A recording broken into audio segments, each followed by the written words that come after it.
कैसे आया?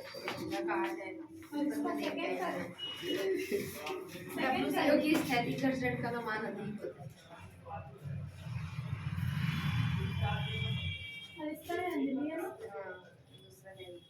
और सेकंड है तो ये इसका शून्य होगा। इसका देखते हैं क्या कौन सा घंटा नहीं से कैसे कोई डिस्कस नहीं कर रहे हैं। थर्ड तीसरा शून्य होगा। थर्ड में शून्य और और शून्य शून्य नहीं दोनों का शून्य कैसे सर समझा दें। हाँ, शुरू हो गए क्या? हाँ बताइए बताइए देखो, पहला पढ़ना है ध्यान से। क्या लिखता है? सतह पर एक गुटका स्थिर स्थिति में है।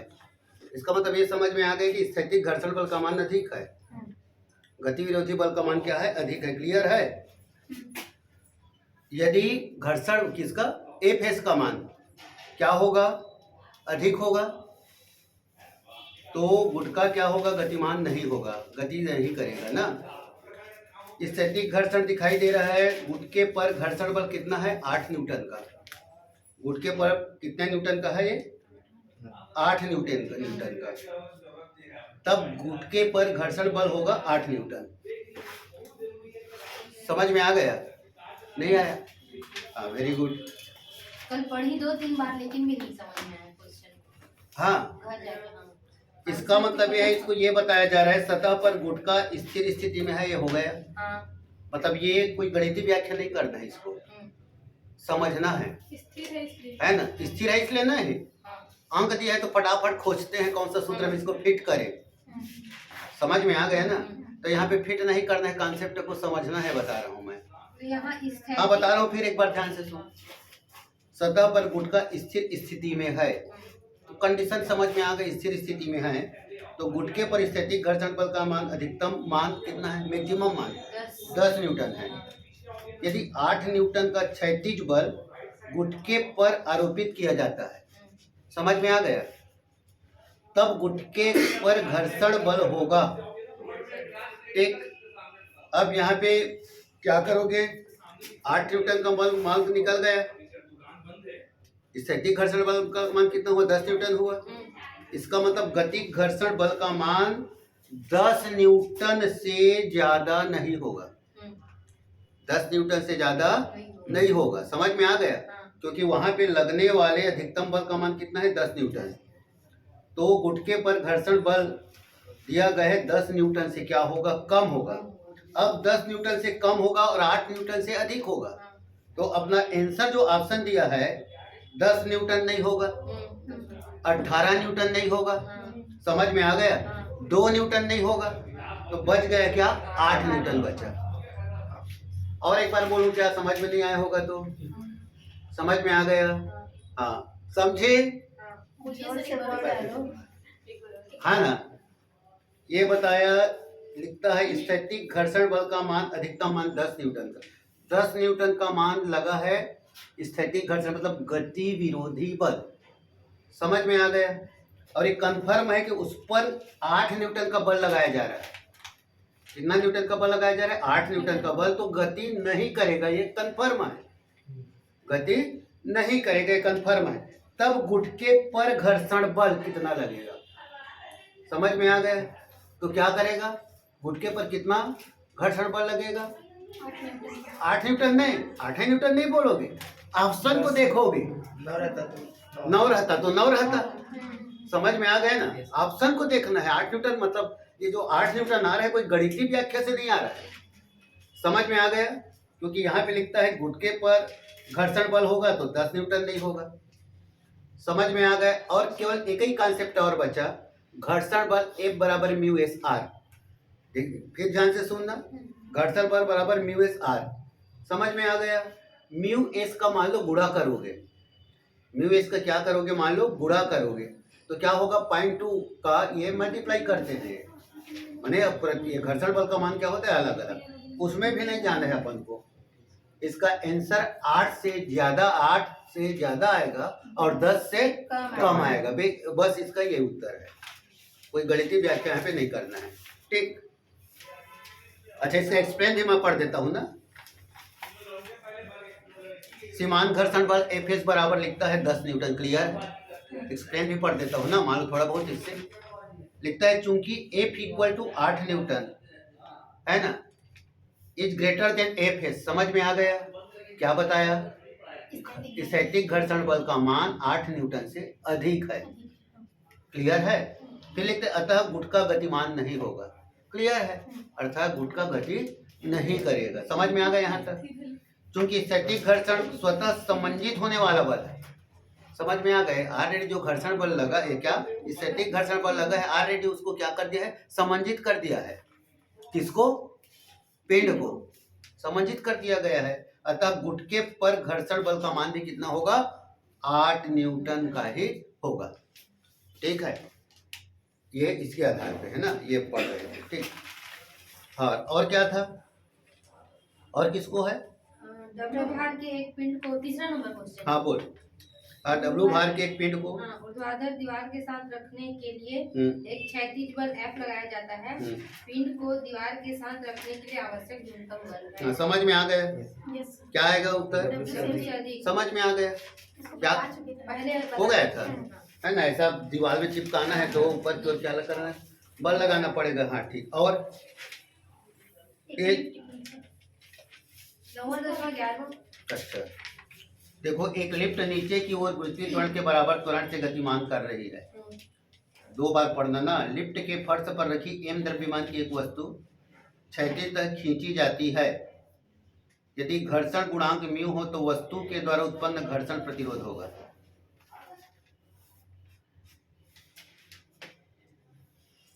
चलो देखो क्या किए।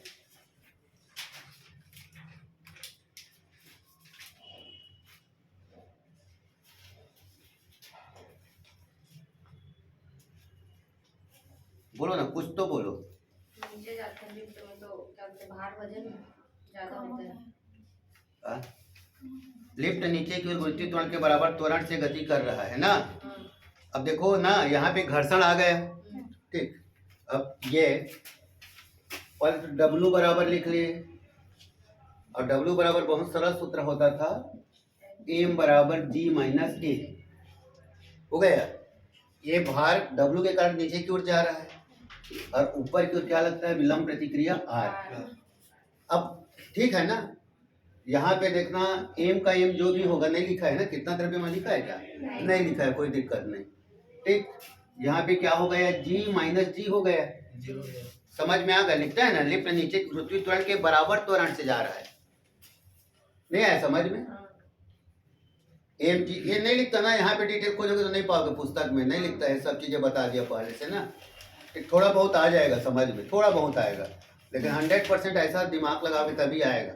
जो सब यूनिवर्सल देख रहे होंगे वो क्लियर नहीं करता ना, परेशान हो जाओगे। ठीक, तो वर्ड से पहचान में आया। ठीक, यहाँ पे तो दिया ही नहीं है, 9वां को दिया ही नहीं है, लेकिन ये प्रश्न बता रहे हैं ना कि गुरुत्वीय त्वरण के त्वरण से नीचे की ओर जा रहा है। हमें पढ़े लिफ्ट में भार किसी पिंड का, लिफ्ट कहाँ जा रहा है? नीचे की ओर। तो उसका सूत्र होता है W बराबर mg माइनस ए। M आया G माइनस G हो गया, ये हो गया क्लियर। फिर क्या आया? W बराबर क्या हुआ? 0। यहाँ तक क्लियर है? अब उत्पन्न घर्षण प्रतिरोध समझ में आ गया। फिर क्या होता है? घर्षण बल। F बराबर क्या होता है? Mu s are. ठीक है, क्या हुआ? W बराबर 0 और W बराबर R, तो R बराबर क्या हो गया? 0 हो गया। समझ में आ गया? तब F बराबर म्यू एस इंटू 0 बराबर 0। यहाँ पे घर्षण बल का मान क्या हो जाएगा? 0 हो जाएगा।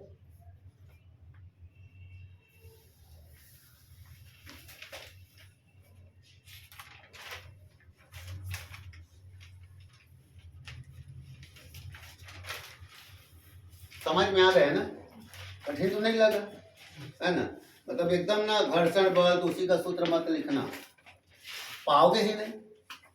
इससे पहले क्या करना है? ये क्वेश्चन में जाना है, पहले भार लाना है।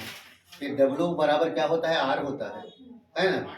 फिर घर्षण बल बराबर F बराबर म्यू एस R लाना, और ये पता चलेगा कि R बराबर 0 होता है, इसलिए घर्षण बल या प्रतिरोध लिखा है उसका मान क्या हो जाएगा?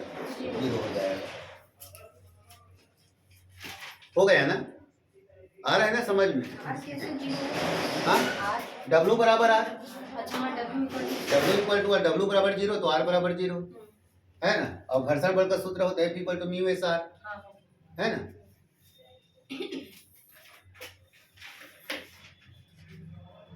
हो गया। और नहीं समझ में आएगा तो mu R equal to m g करके, R equal to m g, g equal to 0 भी आ जाएगा, जैसा जो समझ में आता है।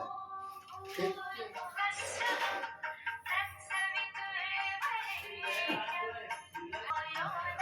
हो गया। आगे क्या है? एक धातु की समरूप जंजीर किसी खुरदरे मेज पर इस प्रकार रखी है जिसका एक सिरा मेज के किनारे से लटका हुआ है। जब जंजीर का 1/3 भाग मेज के किनारे से लटकता है तो यह फिसलना प्रारंभ करती है। स्थैतिक घर्षण गुणांक का मान होगा। समझ में आ गया? एक सूत्र लिखो चलो इसके लिए, स्थैतिक घर्षण गुणांक ना, इसके लिए सूत्र लिखो छोटा सा, फिर बन जाएगा, बन जाना चाहिए, समझ में आ जाएगा। घर्षण गुणांक बराबर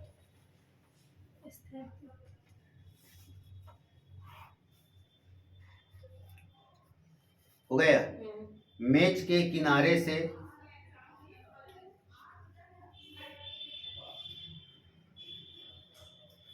लटकी हुई चेन की लंबाई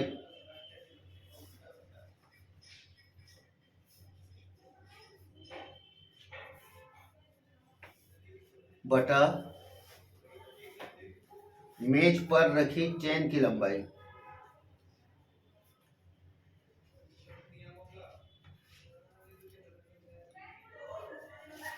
समझ में आ गया? प्रश्न को फिर 2 बार पढ़ो। प्रश्न को फिर 2 बार पढ़ो ना।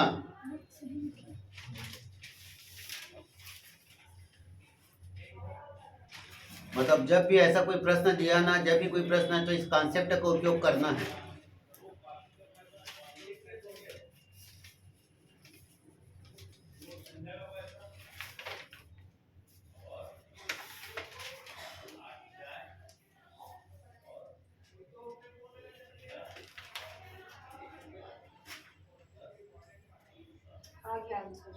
आ गया? समझ में प्रश्न को पढ़ना है ना। प्रश्न को यह पढ़ना है कि ऐसा प्रश्न है तो इस कॉन्सेप्ट का उपयोग करेंगे। समझ में आ गया? और क्या करेंगे, ज्यादा है तो वहीं पे पास में एक चित्र बना लेना। समझ में आ गया है ना। ये टेबल है, दे यहाँ पे क्या करेंगे, एक चैन को यहाँ से घेरनी से ऐसा क्या करेंगे, लटका देंगे। ठीक है ना। मतलब ऐसे करोगे ना, ऐसा प्रश्न का कलेक्शन करके यदि ऐसा प्रश्न आता है तो कैसे बनेगा। समझ में आ गया? कितना लटकाया गया, L/3, मान लो लंबाई L3 है तो बचा कितना, 2/3। और समझ में नहीं आए तो L - L/3, तो 3L - L, 2L/3। समझ में आ गया? अब निकल जाएगा, ऐसा चित्र बना रहेगा तो अपने पास एक कॉन्सेप्ट आ जाएगा कि क्या कर रहा है द्रव्यमान की, क्या है ना। मेज के किनारे लटकता है तो ये फिसलना प्रारंभ करती है। समझ में आ गया? कब फिसलना प्रारंभ करती है, समझ में आ गया? क्योंकि इधर का मान L/3 है, ठीक, ज्यादा है ना। तब क्या होगा, फिसलना प्रारंभ करती है। तब क्या निकालना है, घर्षण गुणांक। तो बहुत सरल है, एम वगैरह ये का कोई नहीं, लेकिन एक कॉन्सेप्ट याद रखना। यदि ऐसा हो तब क्या होगा, ठीक है। ये लिखा ना, मैं क्या लिखा पता है, क्या लिखा हूँ देख। एक मेज पर क्या दिखाई दे रहा है, ये है ना, एक जंजीर, यही है ना। एक जंजीर किसी खुरदरी सतह पर ये दिखाई दे रहा है। इसका कितना भाग, 1/3 भाग क्या है, नीचे की ओर लटकी हुई है। और उसका शेष भाग कहाँ पर है, मेज पर है। तब ये जंजीर नीचे की ओर क्या करना प्रारंभ करती है, फिसलना प्रारंभ करती है। तो इस स्थिति पर इस जंजीर और एक खुरदरी सतह के मध्य लगने वाले या दोनों के बीच का घर्षण गुणांक का मान ज्ञात करना है। तो एक सूत्र दे दिए, घर्षण गुणांक बराबर क्या लिखे, समझ में आ गया। L/3 नीचे की ओर फिसलने वाले चेन की लंबाई, समझ में आ गया, और ऊपर शेष चेन की लंबाई। हो गया। लंबाई L है उसमें L/3 हाँ मान ले, पूरे चेन की लंबाई को एल लिए मान लिए, है ना। तो ये माना चेन की लंबाई, माना चेन की लंबाई, ऐसा लिख लिए एल। ये कुछ नहीं मिलेगा पुस्तक में ना, ऐसा बनते जाएगा तब समझ में आएगा। और ऐसा प्रश्न जब आ रहा है, इसी में संख्या दे दिया, मान लो 5 मीटर इतना, ऐसा कुछ डाल रहा है मान लो, तो ये किस में आ जाएगा, ये संख्या में आ जाएगा ये।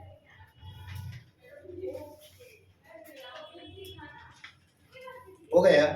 फिर ध्यान से देखना, एक समान मोटाई की, यही है ना, एल लंबाई की एक रस्सी टेबल पर रखी है।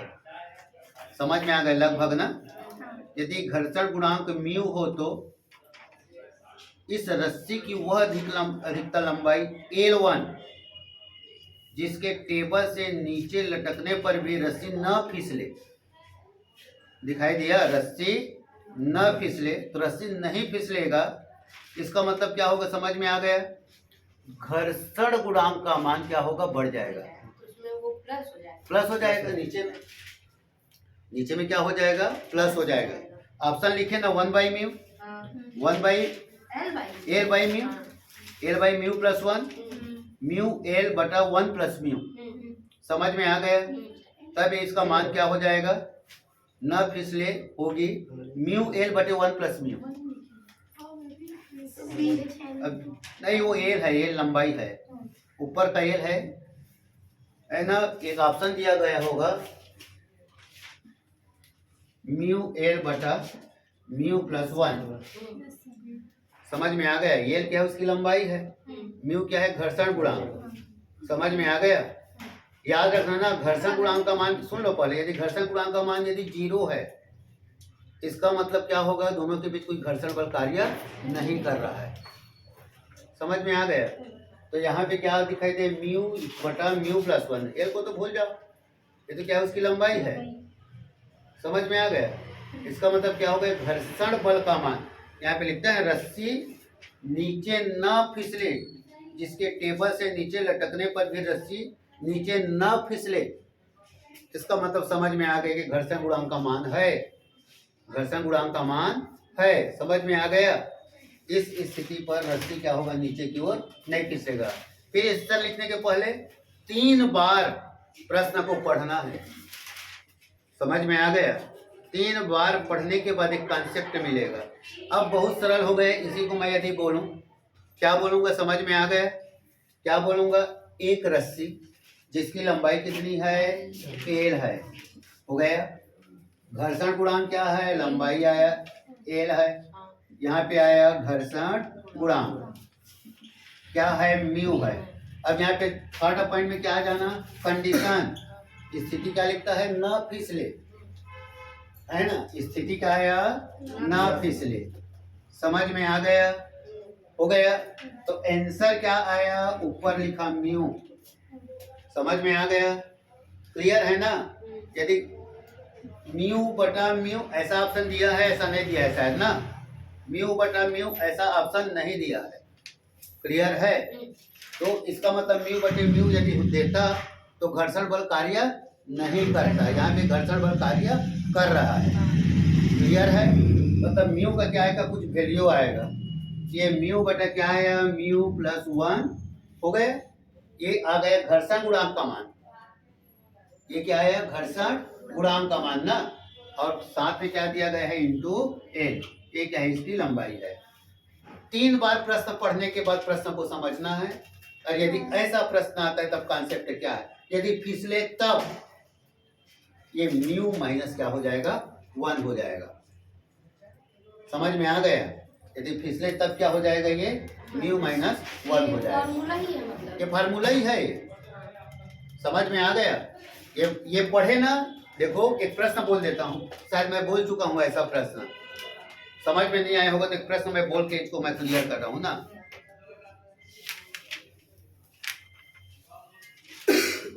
हाँ लिखो, एक प्रश्न लिखना ना। यदि म्यू एस, म्यू के, हाँ, यदि म्यू एस म्यू के तथा म्यू आर क्रमशः स्थैतिक घर्षण गुणांक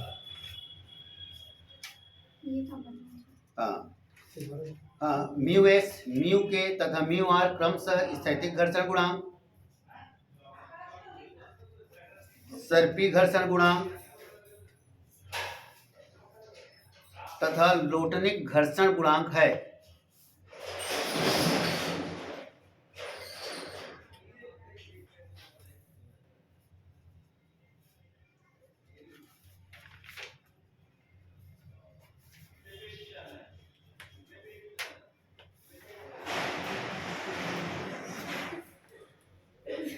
हो गया, हो गया ना?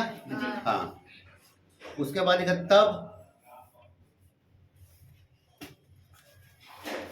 पहला ऑप्शन है mu S is greater than mu K is greater than mu R. Second option है mu K greater than mu R, और क्या बचा है म्यू एस। तीसरा है mu R mu K mu S, mu R mu K और mu S. और चौथा है म्यू आर बराबर म्यू के बराबर म्यू एस। सी ऑप्शन है। सी ऑप्शन आएगा। समझ में आ गया? तो एक कंडीशन बताता है कब इसका मान म्यू का मान कम होगा, कब बढ़ेगा, इसके ऊपर डिपेंड करता है। समझ में आ गया है ना? दिखाई दे रहा है ना कि म्यू एस क्या है स्थैतिक घर्षण, म्यू के क्या है गतिक घर्षण, और म्यू आर क्या है, देखो क्या लिखा है लोटनिक घर्षण। समझ में आ गया? तो लोटनिक के साथ इसको क्या लेंगे सर्पी लेना, लोटनिक के साथ क्या लेना इसको सर्पी, तो ज्यादा समझ में आ जाएगा। गतिक घर्षण है ना, तो आफ्टर ऑल ये सबसे बड़ा होता है। ये उसी प्रकार यहाँ पे जो 4 मान दिया है ना, वहाँ पे देखना कि कौन से कंडीशन में इसका मान कम हो रहा है, कम ज्यादा हो रहा है। इसको भी हम ऑप्शन के आधार पे पहचानेंगे। किसके आधार पे पहचानेंगे? ऑप्शन के आधार पे। तो एक अपने को कॉन्सेप्ट मिला, एक अपने को क्या मिल गया, एक कॉन्सेप्ट मिला ना। ठीक है, म्यू क्या है घर्षण गुणांक है। ठीक है, यहाँ पे क्या है म्यू प्लस 1, म्यू का कुछ ना कुछ वैल्यू है, लेकिन वह उसमें क्या जुड़ा है 1 जुड़ा है। मतलब इस म्यू के मान को क्या करेगा, वो कम करेगा, लेकिन 0 नहीं करेगा। समझ में आ गए? लेकिन 0 नहीं करेगा।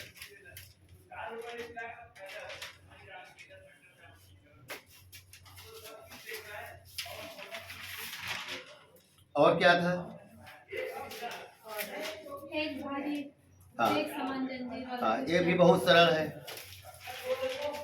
ठीक, एक भारी एक समान जंजीर क्षैतिज मेज के ऊपर रखी है। यदि जंजीर व मेज की सतह के बीच घर्षण गुणांक 0.5 है, तो जंजीर की लंबाई का वह अधिकतम भाग जो मेज के एक सिरे के नीचे लटकाया जा सकता है।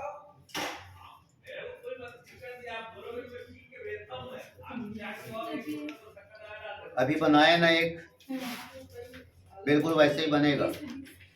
दिस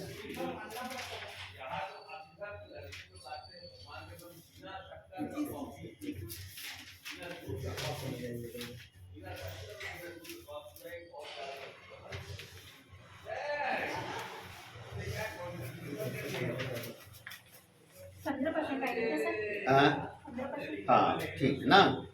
अब एक बार फिर, अच्छा हो गया क्या, पेन चल रहा है, ले चल चलाई ले।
हाँ ठीक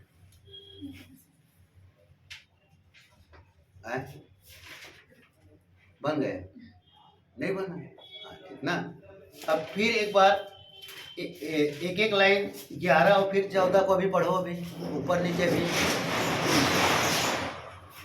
शुरू करो।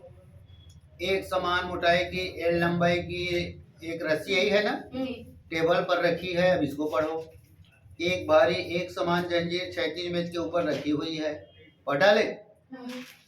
यदि घर्षण गुणांक म्यू हो, फिर नीचे पढ़ो। यदि जंजीर व मेज के मध्य घर्षण गुणांक 0.25 है। पढ़ा ले। हाँ, तो इस रस्सी की अधिकतम लंबाई L1। फिर देखो, तो जंजीर की लंबाई का अधिकतम भाग जो टेबल के नीचे लटकने पर भी रस्सी नीचे न फिसले होगी, वो अधिकतम भाग जो मेज के एक सिरे से नीचे लटकाया जा सकता है होगा। समझ में आया? क्या समझ में आया? वही प्रश्न है, ये तो बता रहा हूं, यही समझना है ना। ऊपर वाला जो आया वो एक सूत्र आया। कैसे आया? तो एक ऊपर वाला है, वो एक सूत्र है। ये समझ में आ गया ना? ऊपर वाला क्या है? सूत्र है। इसी सूत्र में मान रखो। इसी सूत्र में क्या रखना है? मान रखना है। जितना जो प्रश्न दिया है ये सब डिफरेंट कॉन्सेप्ट है, मैं बता रहा हूं बार बार। ये कलेक्शन हो गया, समझ में आया? अपने को एक सूत्र मिला है ना। अब उसी से क्या करना है? हल करना है। समझ रही है? हाँ सर। हाँ? नहीं मिला के देखे, बराबर नहीं है, है ना। तो अब क्या करेंगे? देखो, म्यू का मान रखेंगे 0.25। यहाँ पे क्या लिखे? 0.25 + 1। और यहाँ पे आया L। फिर आया 0.25 1.25 × L। ये आया L/5। 0.25 कटाओगे तो L का L/5 कितना % है? तो परसेंट निकालोगे तो क्या करोगे? 100 का गुणा करोगे। समझ में आ गया? तो कितना आ गया? 20। ये आ गया 20%।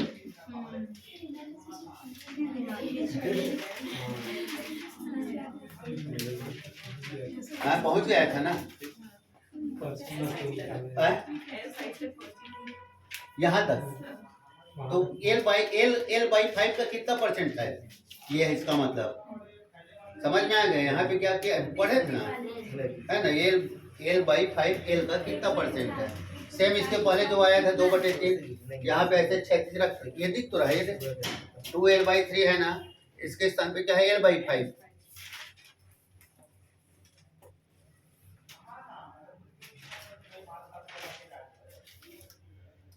अब ये सरल है, ये कठिन है।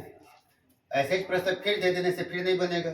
तो ये ऐसा कलेक्शन में रखते जाओ, ऐसा प्रश्न ना, तब लगा ना तुरंत का तुरंत दे तो भी नहीं बन पाया, है ना। जबकि वही प्रश्न है तो एक एक लाइन प्रश्न को, इसलिए बोला जाता है उत्तर से ज्यादा प्रश्न को कई बार पढ़ना है, ठीक है। और ऐसा जो आता है कॉन्सेप्ट ना, उसको कलेक्शन में रखना है। ज्यादा होगा तो सेल्फ स्कोरर जो देख रहे हो उसमें ऐसे क्वेश्चन की एक श्रेणी बनाओ, पास में लाओ। मैं यहाँ पे जो जितना क्वेश्चन दे रहा हूँ प्राय डिफरेंट रहता है। एक आध परीक्षण के लिए उस क्वेश्चन को रिपीट करता हूँ कि पहचान पा रहे हैं कि नहीं पा रहे हैं। समझ में आ गया? बाकी सब अलग से डिफरेंट रहता है ना। हाँ, और क्या है? हो गया। और बोलो कुछ। चलो, अभी तक स्थैतिक घर्षण का क्वेश्चन था, बहुत सरल से फिर एक बार आ रहा हूँ मैं समझाने के हिसाब से, उसके बाद फिर थोड़ा सा कठिन हो जाता है, पता है। आर त्रिज्या के एक समतल वृत्ताकार पथ पर, हाँ त्रिज्या के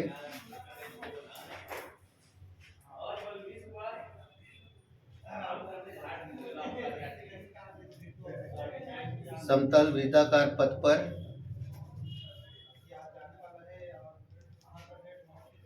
किसी कार के चलने की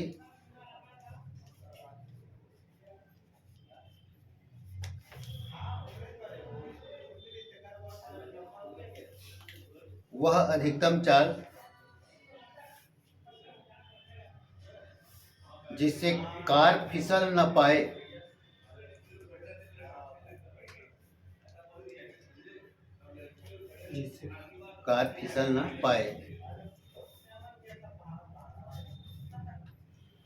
हो गया पहला म्यू आर जी,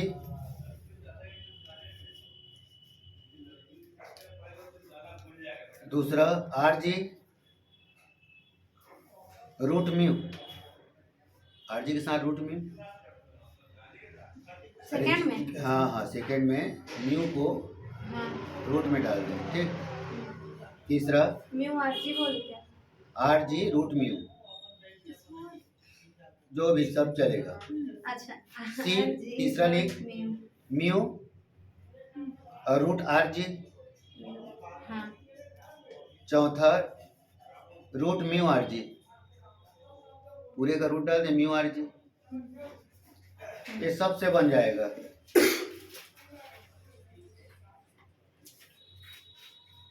चलो बनाओ, बहुत सरल है, इससे बन जाना चाहिए।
यहाँ पे संकेत दिया है जी, गतिक घर्षण गुणांक म्यू एस बराबर, यहाँ लिखो संकेत दिया है ना, घर्षण गुणांक बराबर 0.4। अरे अच्छा जाके नहीं दिया है ना, अरे रुक जा बना मैं दूसरा प्रश्न दिया हूँ कि ऐसा सोच रहा था। क्वेश्चन खोजता हूँ मैं, जब तक देता हूँ ना यहाँ क्वेश्चन खोजता हूँ।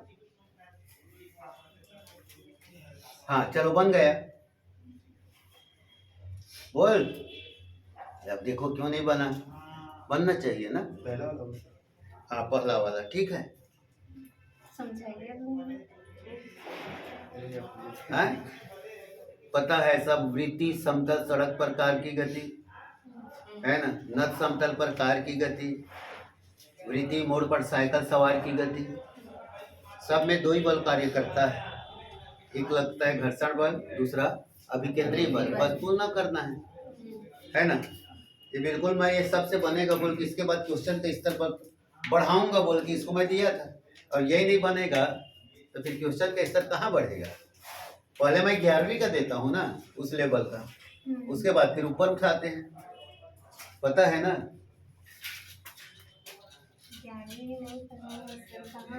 अरे मैं यहाँ मैं पढ़ाया हूँ यहाँ, है ना।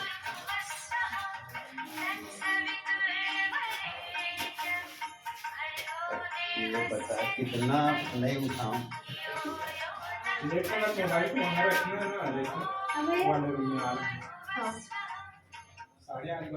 हाँ भैया प्रणाम। ठीक है, अब आज तुला लगाहू कर रहेगा तो कैसे। हाँ